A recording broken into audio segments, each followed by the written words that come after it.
Do you want to know? I have yet to give a speech or have a meeting where somebody doesn't ask me the millennial question. What's the millennial question? Apparently, millennials as a generation, which is a group of people who were born approximately 1984 and after, are tough to manage. And they're accused of being entitled and narcissistic, and self-interested, unfocused, lazy. But entitled is the big one. And because they confound leadership so much, what's happening is leaders are asking the millennials, what do you want? And millennials are saying, we want to work in a place with purpose, love that. We want to make an impact, whatever that means. We want free food and beanbags. And so somebody articulates some sort of purpose, there's lots of free food and there's beanbags, and yet for some reason, they're still not happy. And that's because they're missing, there's a missing piece. What I've learned is that I can break it down into 4 pieces, right? There are four things, 4 characteristics. One is parenting, the other one is technology, the third is impatience, and the fourth is environment. The generation that we call the millennials, too many of them grew up subject to, not my words, failed parenting strategies, where, for example, they were told that they were special all the time. They were told that they could have anything they want in life, just because they want it, right? They were told, some of them got into honors classes, not because they deserved it, but because their parents complained. And some of them got A's, not because they earned them, but because the teachers didn't want to deal with the parents. Some kids got participation medals. You got a medal for coming in last, right? Which the science we know is pretty clear, which is it devalues the medal and the reward for those who actually work hard, and it actually makes the person who comes in last feel embarrassed because they know they didn't deserve it, so it actually makes them feel worse, right?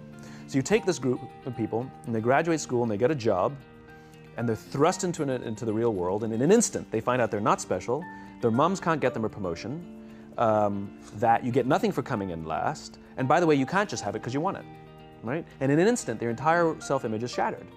And so you have an entire generation that's growing up with lower self-esteem than previous generations.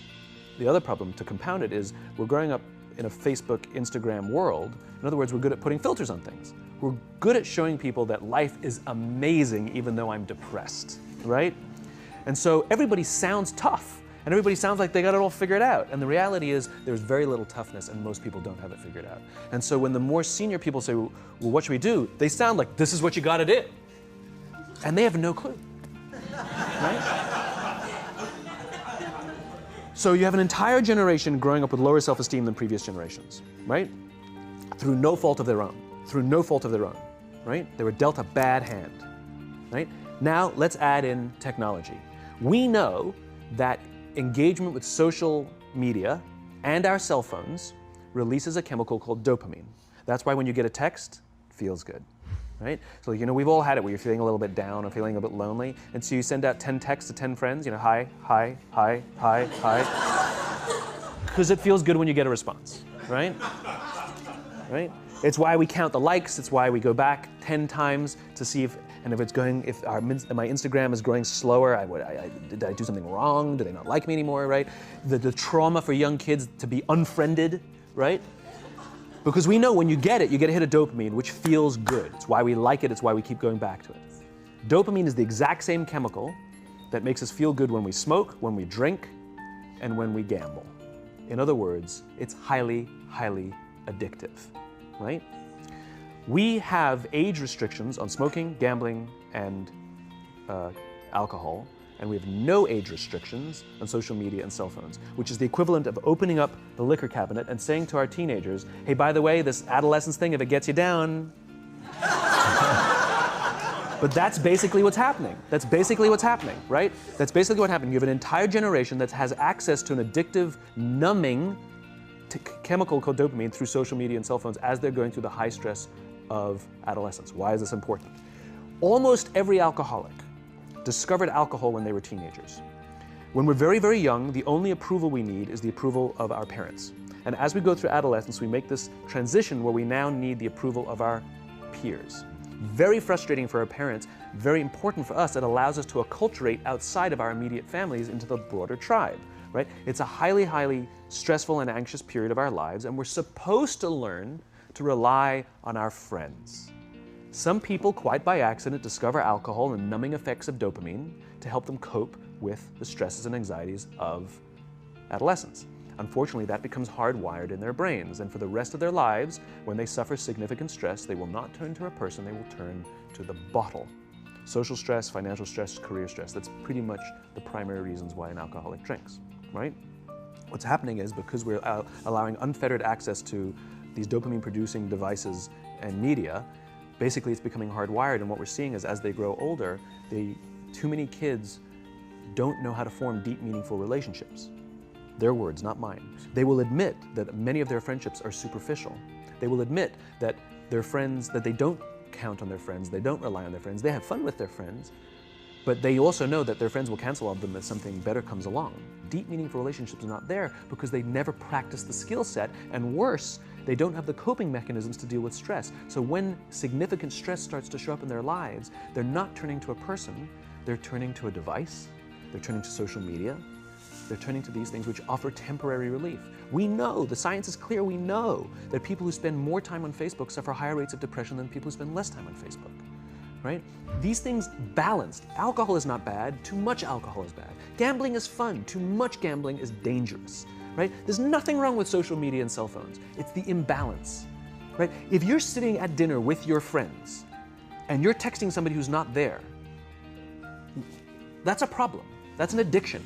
If you're sitting in a meeting with people you're supposed to be listening to and speaking, and you put your phone on the table, face up or face down, I don't care, that sends a subconscious message to the room that you're just not that important to me right now, right? That's what happens. And the fact that you cannot put it away is because you are addicted, right? If you wake up and you check your phone before you say good morning to your girlfriend, boyfriend, or spouse, you have an addiction. And like all addiction, in time, it'll destroy relationships, it'll cost time, and it'll cost money, and it'll make your life worse, right? So you have a generation growing up with lower self-esteem that doesn't have the coping mechanisms to deal with stress, right? Now you add in the sense of impatience, right? They've grown up in a world of instant gratification. You want to buy something, you go on Amazon, it arrives the next day. You want to watch a movie? Log on and watch a movie. You don't check movie times. You want to watch a TV show? Binge. You don't even have to wait week to week to week, right? I know people who skip seasons just so they can binge at the end of the season, right? Instant gratification. You want to go on a date, you don't even have to learn how to be like, hey. You don't even have to learn and practice that skill. You don't have to be the uncomfortable one who says yes when you mean no and says no when you mean no, but yes when you don't have to swipe right. Bang, I'm a stud. Right? You don't have to learn the social coping mechanisms, right? Everything you want, you can have instantaneously. Everything you want, instant gratification, except job satisfaction and strength of relationships. There ain't no app for that. They are slow, meandering, uncomfortable, messy processes. And so I keep meeting these wonderful, fantastic, idealistic, hardworking, smart kids. They've just graduated school. They're in their entry-level job. I sit down with them and I go, how's it going? They go, I think I'm gonna quit. I'm like, why? They're like, I'm not making an impact. I'm like, you've been here 8 months. You know? It's as if they're standing at the foot of a mountain and they have this abstract concept called impact that they want to have in the world, which is the summit. What they don't see is the mountain. I don't care if you go up the mountain quickly or slowly, but there's still a mountain. And so what this young generation needs to learn is patience.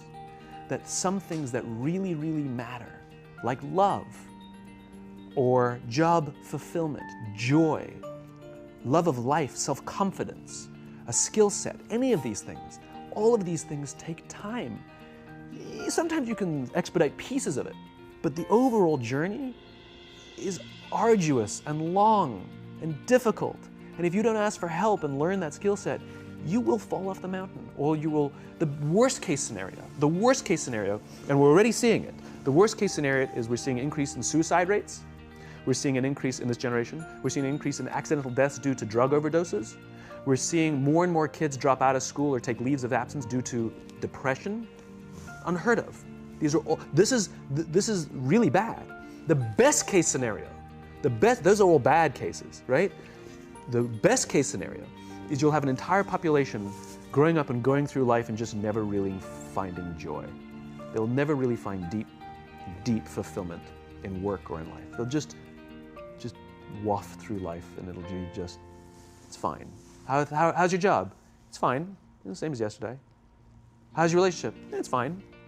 Like that's the best case scenario, which leads me to the fourth point, which is environment, which is we're taking this amazing group of young, fantastic kids who were just dealt a bad hand. It's no fault of their own. And we put them in corporate environments that care more about the numbers than they do about the kids. They care more about the short-term gains than the long-term life of this young human being. We care more about the year than the lifetime, right? And so we are putting them in corporate environments that aren't helping them build their confidence, that aren't helping them learn the skills of cooperation, that aren't helping them overcome the challenges of a digital world and finding more balance, that isn't helping them overcome the need to have instant gratification and teach them the joys and impact and the fulfillment you get from working hard on something for a long time that cannot be done in a month or even in a year. And so we're thrusting to them in corporate environments, and the worst part about it is they think it's them. They blame themselves. They think it's them who can't deal. And so it makes it all worse. It's not. I'm here to tell them it's not them. It's the corporations, it's the corporate environments, it's the total lack of good leadership in our world today that is making them feel the way they do. They were dealt a bad hand, and I hate to say it, but it's the company's responsibility. Sucks to be you, like we have no choice, right? This is what we got, and I wish that society and their parents did a better job. They didn't. So we're getting them in our companies, and we now have to pick up the slack. We have to work extra hard to figure out the ways that we build their confidence. We have to work extra hard to find ways to teach them the social skills that they're missing out on. There should be no cell phones in conference rooms. None. Zero. And I don't mean the kind of like sitting outside waiting to text. I mean like when you're sitting and waiting for a meeting to start, this is what we all do. We all sit here and wait for the meeting to start. Meeting starting? Okay. And we start the meeting. No, that's not how relationships are formed. Remember we talked about it's the little things? Relationships are formed this way. We're waiting for a meeting to start and we go, how's your dad? I heard he was in the hospital. Oh, he's really good. Thanks for asking. He's actually at home now. Oh, I'm really glad. That was really amazing.